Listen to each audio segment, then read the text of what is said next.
Welcome to Spotlight. I'm Liz Waid. And I'm Mike Procter. Spotlight uses a special English method of broadcasting. It is easier for people to understand no matter where in the world they live.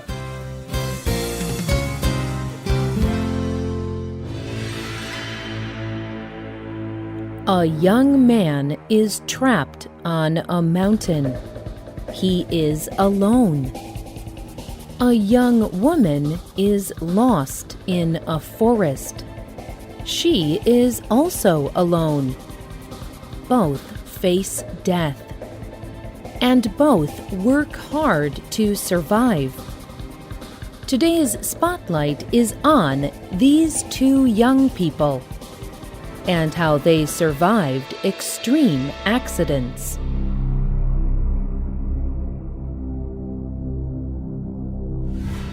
In April 2003, Aaron Ralston was 27. He lived in Utah in the United States. He loved to hike, to take long walks in nature. On April the 26th, he went alone. He climbed into a deep, narrow valley. But then he had an accident. A huge rock fell down the mountain. The rock landed on his hand, crushing it. Ralston was trapped. Ralston had not told anyone where he was going to walk.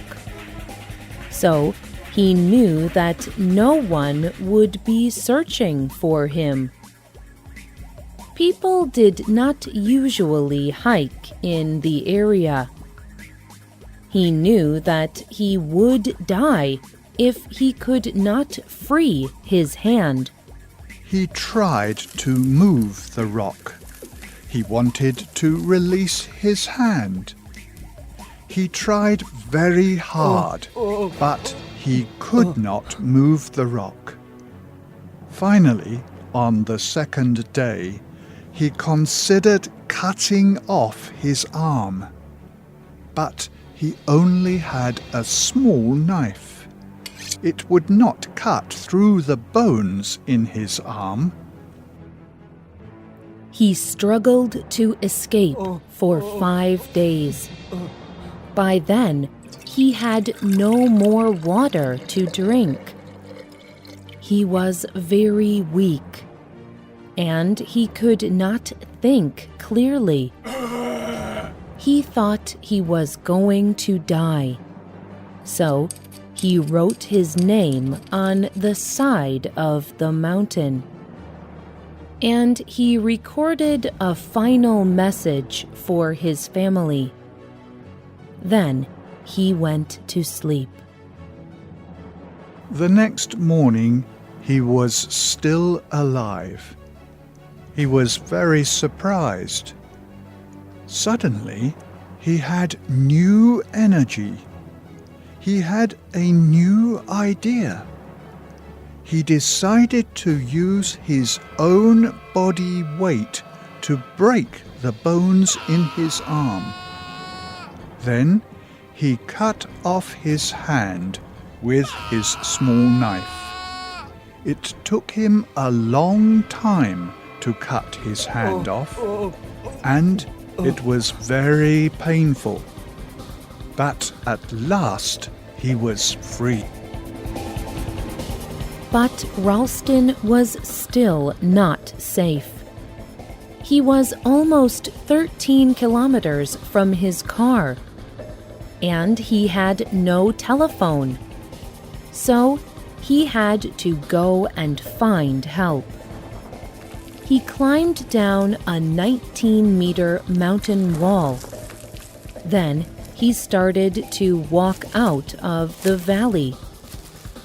The sun was hot, and he had no water to drink. He was also losing a lot of blood.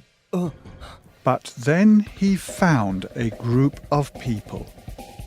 It was a family who were on holiday. They helped him. They gave him water to drink. Finally, he was rescued. It was only 6 hours after cutting off his arm. Later, doctors fitted a false hand to his arm. It includes special climbing tools.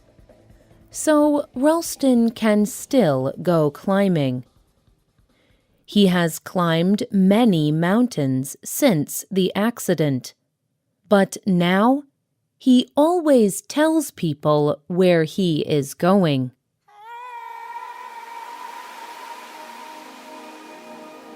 In December 1971, Julianne Kopke was 17.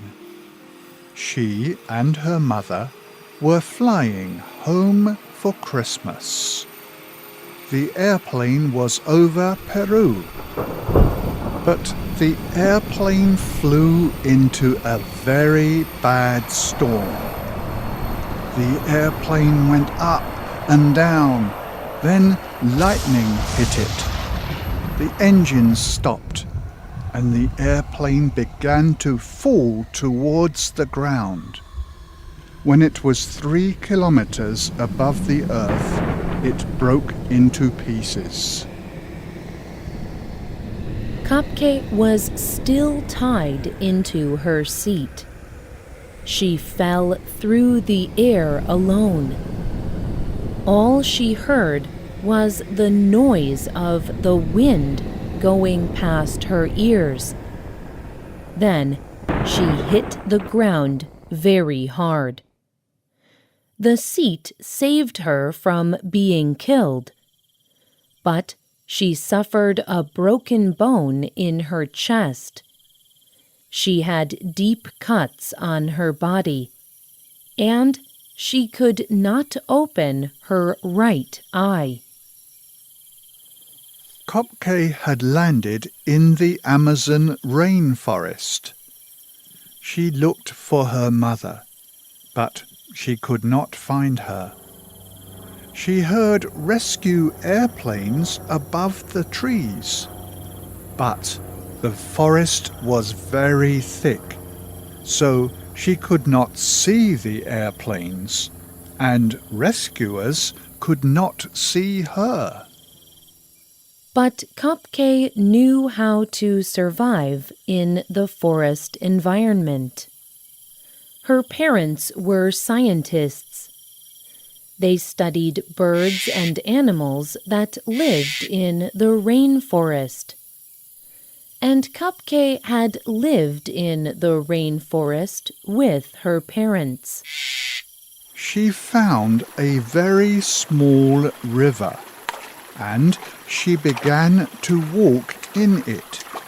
She followed the direction the river flowed. She knew it would bring her to people. It also provided her with clean water to drink. However, Kopke had no food. She only had a few sweet candy treats.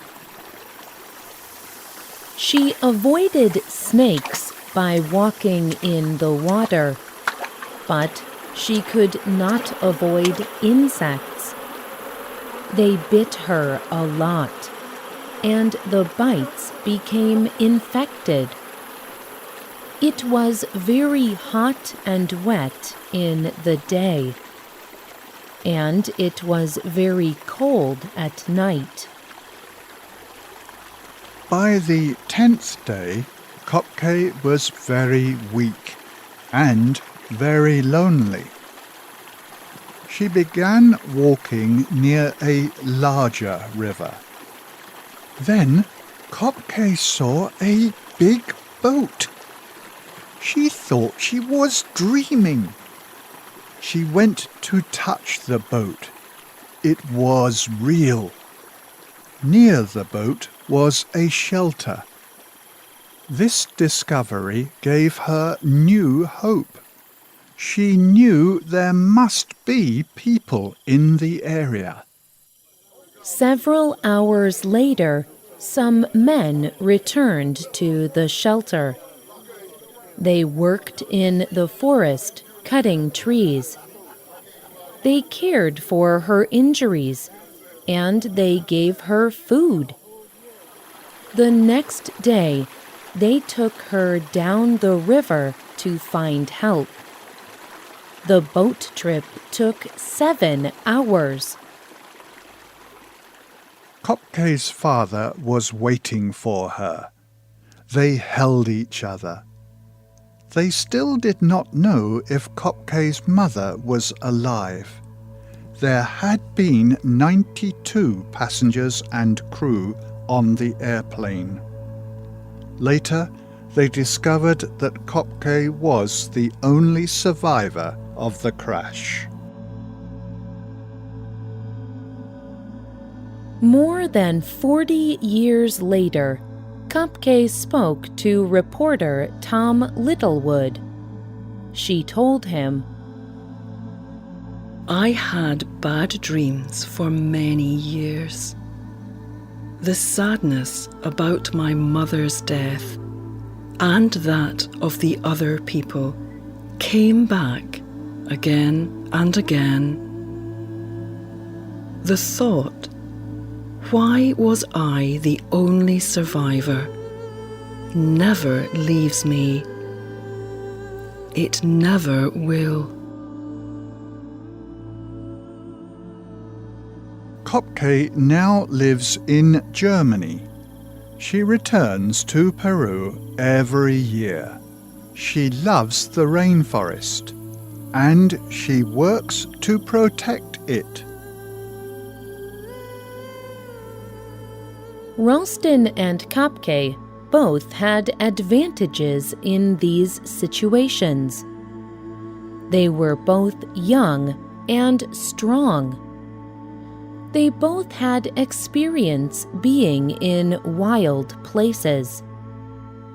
But they had something else in common, too. They both had a strong desire to survive. Do you think that you could survive in situations like these?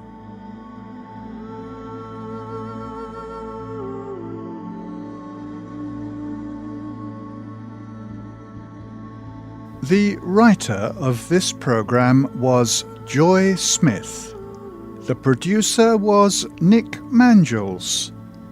The voices you heard were from the United Kingdom and the United States. All quotes were adapted for this program and voiced by Spotlight. You can listen to this program again and read it on the internet at www.radioenglish.net. This program is called Extreme Survival. To hear another program about extreme survival, visit our website. We hope you can join us again for the next Spotlight program. Goodbye.